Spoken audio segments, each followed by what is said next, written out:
exercise 1.2ல 5th question பார்க்கலாம். A company has a 4 categories. ஒரு கம்பெனியில் வந்து 4 category of employees வந்து ஒர்க் பண்ணுறாங்க.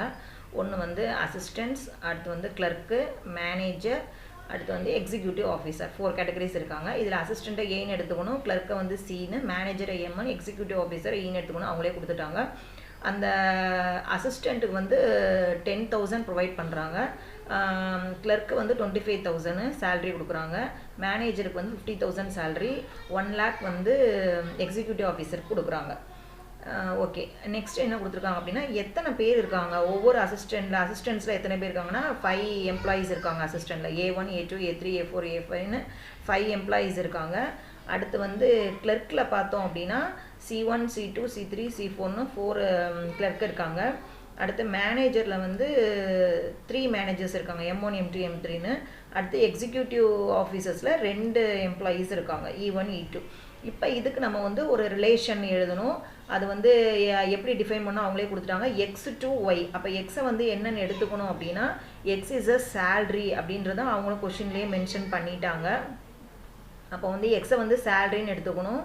X is the salary given to a person Y.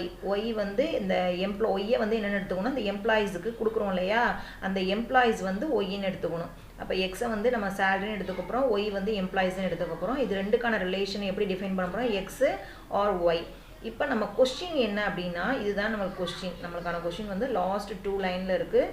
Express த ரிலேஷனை express பண்ணுங்கள் த்ரூ அண்ட் ஆர்டர் பேர். அந்த ரிலேஷனை எப்படி சொல்லணும், ஆர்டர் பேரில் சொல்லணும், இன்னொன்று வந்து ஆரோ டயக்ராமில் சொல்லணும். This is the question. First நம்ம ஆரோ டயக்ராமில் இந்த ரிலேஷனை சொல்லலாம். இப்போ நம்ம 2 ஆரோ டயக்ராமுக்கு 2 செட் எடுத்துட்டோம். ஒன்று எக்ஸு, இன்னொன்று ஒய்.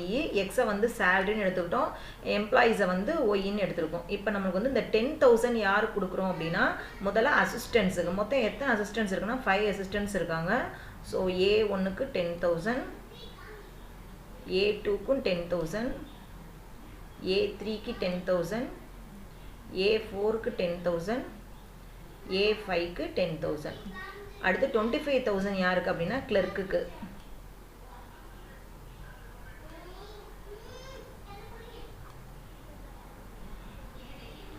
அடுத்து 50,000 யாருக்கு அப்படின்னா மேனேஜர்ஸ்க்கு. மொத்தம் 3 மேனேஜர்ஸ் இருக்காங்க. அடுத்து எக்ஸிக்யூட்டிவ் ஆஃபீஸர்ஸ் வந்து 2 பேர், அவங்களுக்கு வந்து 1 lakh. இப்போ நம்ம ஆரோ டயக்ராமில் ரிலேஷனை வந்து மென்ஷன் பண்ணியாச்சு. இப்போ இதை அப்படியே நம்ம ஆர்டர் பேரில் எழுதணும். ஆர்டர் பேரில் நம்ம எப்படி எழுதுவோம், 10,000, A1, 10,000, A2, 10,000, A3, 10,000, A4, 10,000, A5.